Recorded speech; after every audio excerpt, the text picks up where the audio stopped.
there's a new report from the Canadian Payroll Association, and among all the data that it reveals, a lot about, the national averages when it comes to, Canadians living paycheck to paycheck. But it also reveals that BC actually leads the pack in a lot of those regards. Actually, almost half of all British Columbians, Hayley, according to this, are living paycheck to paycheck. And with us to discuss how this debt is impacting Canadians as well as British Columbians is Jeffrey Schwartz. He's Executive Director over at Consolidated Credit Canada. Jeffrey, I want to thank you once again for joining us on the show today. It's a pleasure. Nice to be here. So tell me a little bit, because I have the numbers in front of me. This new report from the Canadian Payroll Association, it reveals that 40% of Canadians are living paycheck to paycheck versus 49% of British Columbians. So we're, kind of leading the average nationally at this point.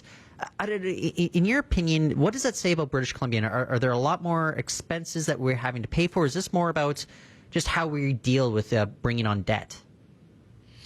It could be a couple of things, but the reality, I believe, is that a lot of the debt, a lot of your expenses is tied to the housing market. And that is considered the highest amount of debt or proportion of debt that individuals are carrying. So it kind of ranks from mortgage debt to credit card debt to auto loans and followed closely by lines of credit. But by far and away, mortgage debt is the most significant. And that's not surprising given the nature of the housing market over the past number of years within British Columbia. So it's not as if there's anything about British Columbians maybe irresponsible taking on, like unneeded expenses. It's more, as you say, kind of just these larger mortgages than maybe you would find in, say, Manitoba or Newfoundland. It could be the case, but I don't want to say that, and it's not just limited to British Columbians, but I feel that Canadians in general need to better manage their finances and not look for these opportunities to go into as much debt as they're taking on. Well, one of the things that we see in this particular report says that, 27% of respondents would not be able to scrape together, $2,000 for an emergency expense within 1 month. If that's a situation that overcomes them, are they at risk of just bringing on even more debt, getting into an even bigger hole? Absolutely. You couldn't have said it better. And truth be told, that is more a signal of no one's putting away any savings. Because if these emergencies happen or these expenses happen or life happens and they do need to come up with that $2,000 or more or less than that, and they have to turn to debt, that just means that they have no savings to dip into to avoid going into debt.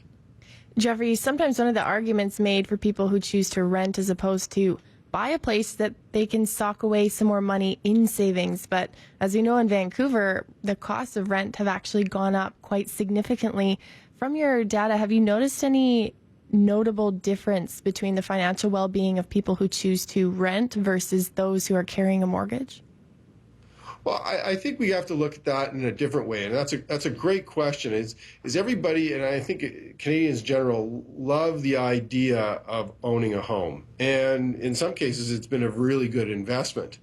But the other side of it is if you become cash poor and house rich, that's really not helping you, especially if mortgage rates do increase or other expenses, and you can't afford them because you've taken on too much house, then that idea of home ownership really isn't helping you much. So that's something to consider from the standpoint of that when you're ready, buy the house that you can afford, but consider renting until that time.